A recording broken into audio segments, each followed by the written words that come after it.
Unhelpful advice. They ask a question, you answer it. Okay. Okay. We'll do two. Yeah. Unhelpful advice with Bobby, Kalila, and JoJo. Hi, Tiger Belly. Wanted to start off by saying I absolutely love the podcast and all of you. Long-time listener, first-time emailer. Unhelpful advice. So this month, I've been celebrating the 1-year anniversary since I broke up with my toxic and abusive boyfriend.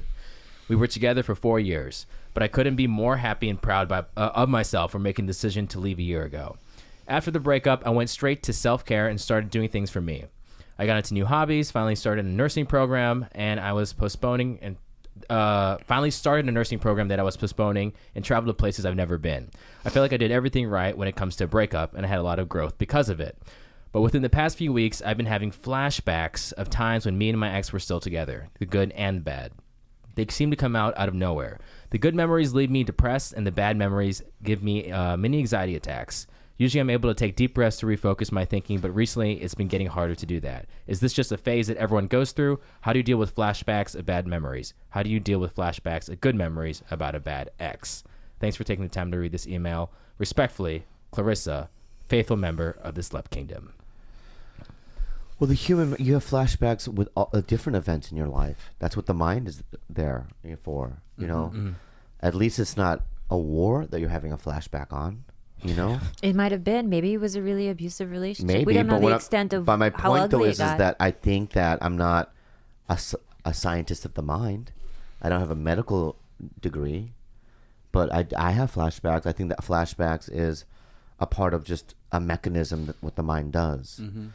And there's some good events, you know, and bad events. I have flashbacks on shit that's like random, and you know, I have them on auditions. I have them on what my dad used to do. I have them on weird relationships, or you know,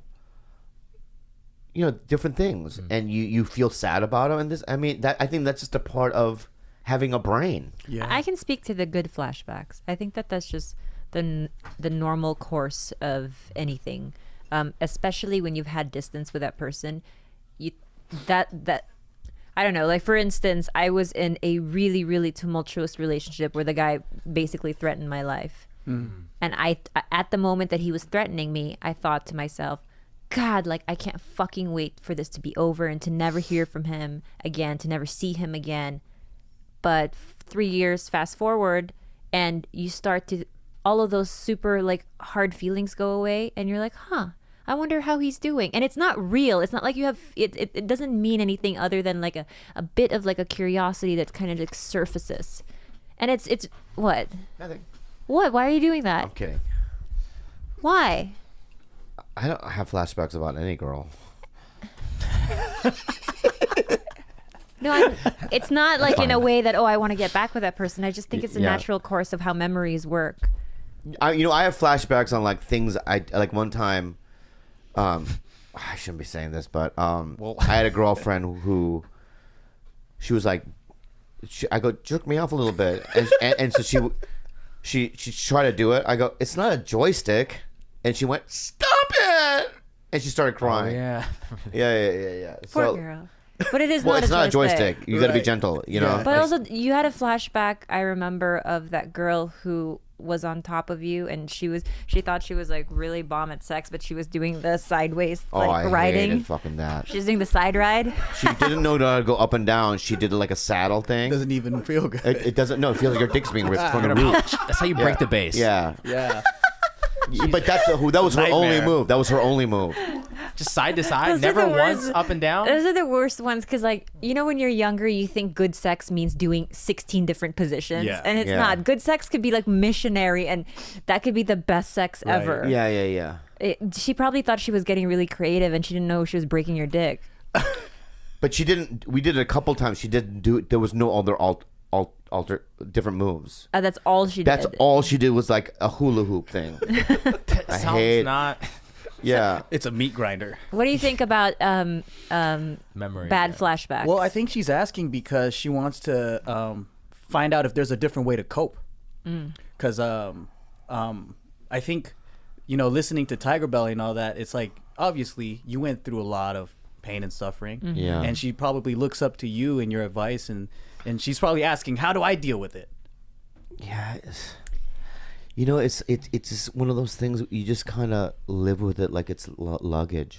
Or you can talk to somebody about it, a professional. I think that she probably hasn't reconciled truly. Even if she thinks she's found closure or she's moved on, maybe there's a part of her that still feels really threatened by the idea of having this really abusive past with this person. So she needs to reconcile with that and speak to somebody. You know, I see a therapist. Eric Griffin told me, we were having dinner and he goes, yo, man, you should see a therapist. Mm-hmm. And I thought about it. He goes, it's really helped me out.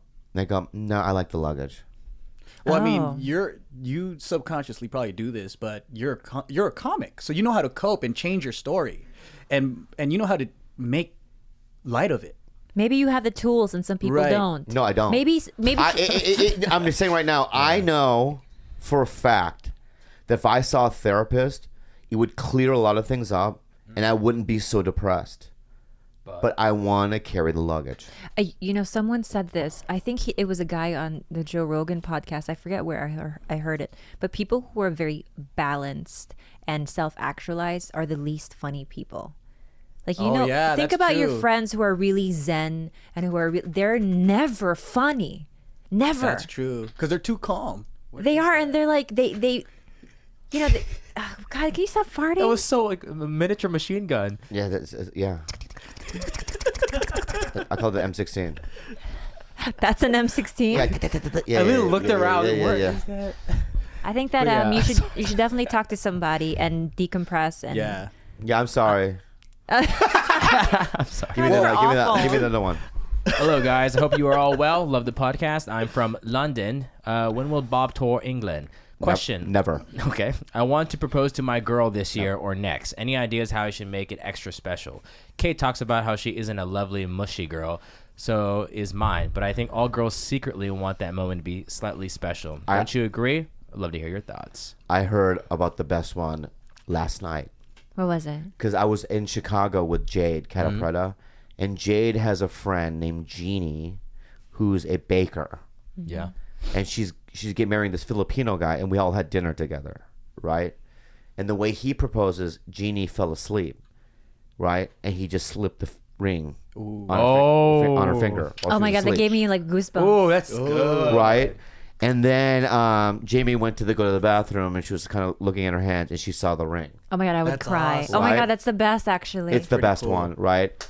And then he was around the corner. He goes, "Will you marry me?" Oh my You know God. what I mean? Oh, that's Okay, it. but That's see, it. you should have never told me that because you could have used that, and I would have just. He's going to sneak it in your butt when you poop. No, mine's gonna be different. Yeah, I know It's gonna be yours your- is gonna be yeah, different. yeah. I think what he should do It's is gonna be like a nose ring. There's blood. What the fuck? I think a pretty good marriage proposal would be if he hired a bunch of goons to kidnap her, and then he comes out and he beats them all up, and then at the end he's like, "Will you marry me?" Oh, so you're a hero. You're the movie. hero. Hero, Yeah, and then yeah. everyone like gets Yeah. up and they're like, "Yay!" Wow, that's a good one. Yeah. With her, I'm gonna do this. I'm gonna have. It's gonna be in a cockroach. The ring. I hate worst fear? cockroaches. Yeah. It'll be wrapped around like a. So I'll be running away from my ring. Yeah. I go, if you want to get married. So I have to stomp on the roach to get the ring. Yeah, and you won't. I will never do it. So we're not gonna get married. And then I can always say I tried. You did try. You did try. You did try. I tried. Genius. Next, is that it? Those are That's the it. two. Yeah. That's it. Joe Overdose. That's your handle. Joe No, underscore it's, overdose. It's Joe Jitsukawa now on Instagram. Joe Yeah. Jitsukawa. Yep. It was like talking to family, man.